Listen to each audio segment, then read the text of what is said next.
Betapa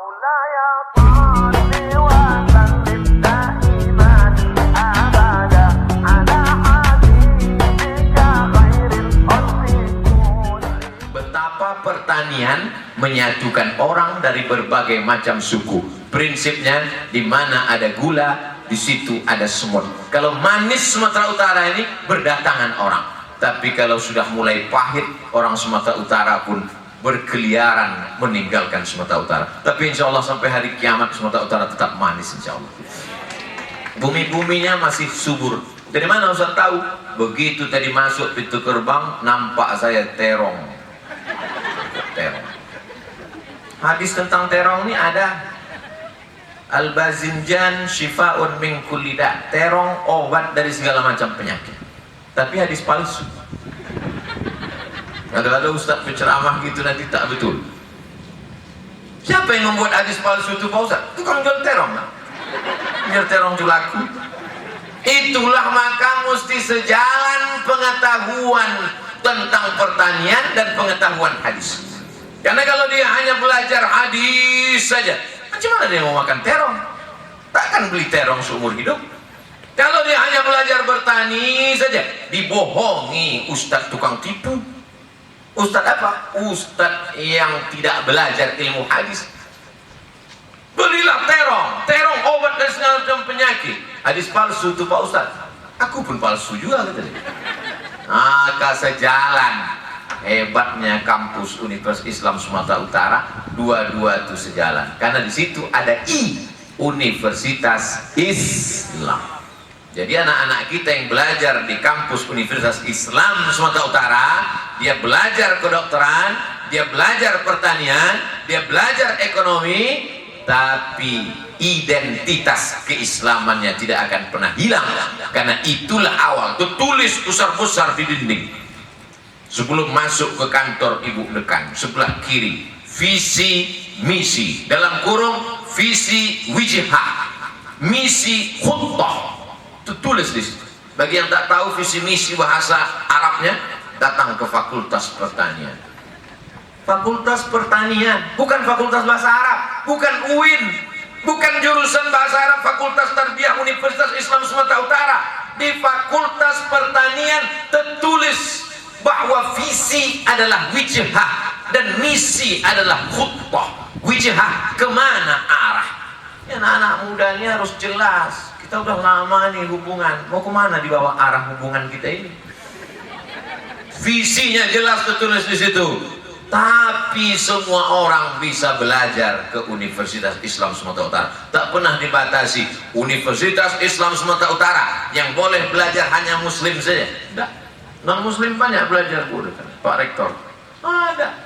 Hari ini Ustaz Somad saking kan senangnya hati berjumpa dengan Civitas Akademika sampai lupa menghormati Pak Rektor, Ibu Dekan, Kajur, dosen, pembina. Tapi memang unik pembina kampus yayasan kita. Biasanya kan yang pembina semua duduk di depan. Ini enggak, pembina duduk di bawah pokok kayu. Barakallah. Kita memang tidak suka yang formal-formal. Kita formal cukup menghadap Allah Subhanahu wa Ta'ala kepada, karena memang ada syariatnya. Imam mesti di depan, tapi dalam kehidupan bersilaturahim dimanapun kita berada, kita merasa ada kebersamaan. Saudara yang dimuliakan Allah Subhanahu wa Ta'ala, inilah yang membuat silaturahim kita ini bisa bersama, membuat silaturahim kita ini bisa tetap kekal abadi. Ada target yang mau dicapai ke depan. Fakultas Pertanian Universitas Islam Sumatera Utara dengan bumi yang terhampar luas, kita bisa jadi swasembada beras pada masa-masa lampau. Bagaimana ke depan? Tantangan luar biasa. Siapa yang paling kuat di dunia? Yang paling kuat di dunia adalah orang yang punya ketahanan pangan. Siapa yang sanggup membuat ketahanan pangan? Basic kita memang kita negara pertanian, lautan, peternakan. Maka kalau bisa kita kuasai pertanian ini, insya Allah ke depan kita akan tetap kuat. Negeri-negeri lain, masyarakatnya bertumbuh pesat, jumlah penduduknya melampaui daratannya, akhirnya mereka krisis pangan.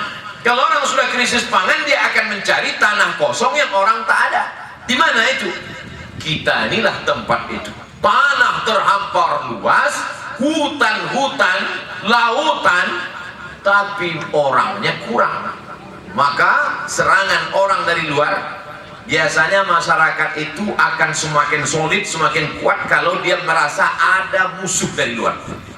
Kita tidak menciptakan musuh, tapi kita mesti selalu waspada bahwa kita dikelilingi oleh orang-orang yang kekurangan pangan, dan pangan itu ada di tempat kita. Jangan sampai kita menjadi tamu di rumah kita sendiri. Itu harus kita sadarkan. Cobalah Bapak Ibu tonton film barat, Warner Bros, Amerika, Hollywood. Mereka kalau membuat film selalu merasa terancam. Coba tengok. Sedang duduk-duduk di tepi laut, tepi pantai, tiba-tiba ada makhluk dari dalam laut naik ke atas. Judul filmnya Godzilla. Sedang duduk-duduk di taman tengah malam, tiba-tiba muncul makhluk ngences dari atas langit. Nama filmnya Alien. Sedang duduk-duduk di taman, tiba-tiba mobil berubah menjadi robot besar. Judul filmnya Transformer. Mereka selalu mengatakan ada ancaman dari luar, ada ancaman. Psikologis Amerika selalu merasa ada ancaman. Tapi ketika kita yang merasakan terancam, dia katakan kita ketakutan, dia katakan kita radikal, dia katakan kita, padahal mereka lah yang ketakutan dengan ancaman-ancaman. Jadi mahasiswa kita juga, kalau tidak kita pakai logika berpikir seperti ini, nanti mereka akan nyantai. Kalau saya dulu belajar memang terancam. Ustadz menyelesaikan S1 di UIN berapa lama? Datang saya ke Mesir 5 September 98, Juli 2002 saya sudah selesai. 3 tahun 10 bulan selesai S1 saya. Kenapa bisa cepat Ustaz? Terancam. Kalau tak selesai kuliah ini, tak dapat tiket pulang, makan putus, krisis moneter, siap-siap naik rakit dari Sungai Nil ke Sungai Siak. Jadi orang kalau dia terancam itu larinya kencang. Makanya kalau ada yang lari maraton, lomba lari cepat, kalau mau cepat kencang, ikatkanlah bangkai, suruh kejar anjing herder 3 ekor. Begitu juga dengan ini, kita mesti merasa terancam bahwa kita punya sumber daya alam, tanah, laut yang begitu luas, dan kita akan, dan ini yang saya sampaikan ini bukan menakut-nakuti.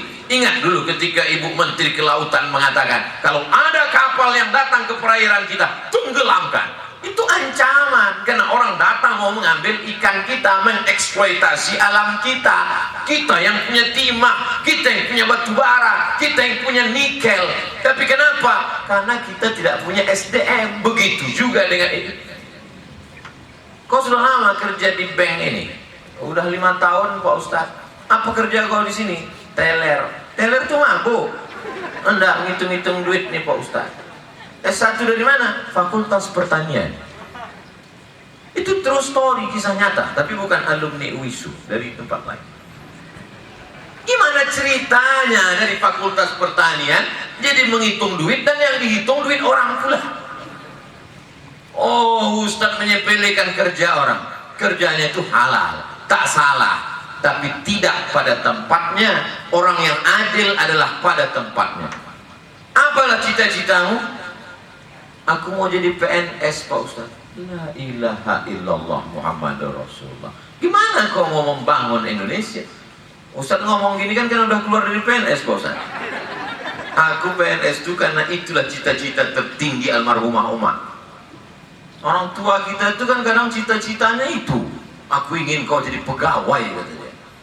Aku dari Maroko mak, dari Mesir. Iya tapi kau tak PNS. Tercapai cita-cita dia. Bukan cita-cita saya. Buktinya apa? Setelah dia meninggal, keluar saya dari PNS. Jadi doa dia yang makbul. Tidak salah alumni Fakultas Pertanian UISU jadi PNS. Silakan jadi kepala dinas, silakan jadi apapun, silakan jadi dosen di Fakultas Pertanian yang di bawah naungan Dinas Pendidikan Nasional Diknas. Tapi masih banyak lagi peluang yang luar biasa. Berdakwah ke suku pedalaman Bapak Ibu, suku Terasing, suku Akeh, suku anak dalam, suku talang mama, masuk hutan keluar hutan saya. Tak bisa tablik akbar di suku Kubu Jambi. Masuk saya ke dalam, dites sama tim nih. Datang kami bawa beras. Assalamualaikum. Buka pintu. Saya udah senyum-senyum mau ngantar ke beras. Ditanya sama orang, kenal kau sama ini? Enggak. Gimana dia mau kenal? Bukan dia ada gadget, bukan dia ada handphone. Tak mempan tablik akbar di suku pedalaman. Lalu apa yang bisa dilakukan di dalam? Tapi begitu diadakan, ajarkan cara bercocok tanam padi di tanah yang bukan sawah, tanam padi kering setahun bisa panen sekian kali, mereka tertarik, mereka suka. Begitu diajarkan mereka untuk menanam jerenang, ada itu pohon macam pohon rotan, ujungnya itu diambil, mereka pergi ke hutan untuk mengambil jerenang ini, lalu kemudian nanti dijual per kilo, itu nanti untuk pewarna tekstil. Itu saya lihat di pedalaman suku Talang Mama di pedalaman Riau. Mereka kumpulkan ini banyak-banyak, nanti dijual, datang orang ke dalam mengambil. Ternyata bibitnya bisa dibudidayakan, bisa ditanam, hasilnya lebih baik daripada masuk ke dalam hutan merusak hutan. Siapa yang bisa melakukan itu? Maka saya usulkan supaya adik-adik KKN itu jangan lagi sebulan 2 bulan. Ini sekarang kan banyak KKN sebulan, pergi ke satu desa, main-main voli, pacaran, keluar hamil, tinggal di rumah Pak Kades. Saya usulkan supaya mereka ini KKN kirim ke suku pedalaman setahun. Insya Allah saya siap mengantar. Antar setahun, pulang, memang betul-betul dia menjadi petani, memang betul-betul dia menjadi entrepreneur. Jangan sampai sarjana pertanian kita pulang, ada terjadi true story. Itu anak si Anu itu kan sarjana pertanian, iya, hebat itu Pak Ustaz, IP-nya 4 dari pertanian. Tiba-tiba ada salah satu keluarga tersenyum-senyum deh. Kenapa Pak Cik tersenyum? Alah, kemarin nanam semangka sebesar bokok. Bokok itu orang yang bengkak leher, sebesar itu kata dia. Nah, tapi itu bukan dari alumni Fakultas Pertanian UISU. Kalau UISU ini besar-besar semangka. Amin. Ustadz itulah takut, Ustadz mahasiswa UISU tersinggung, Ustadz bilang begitu.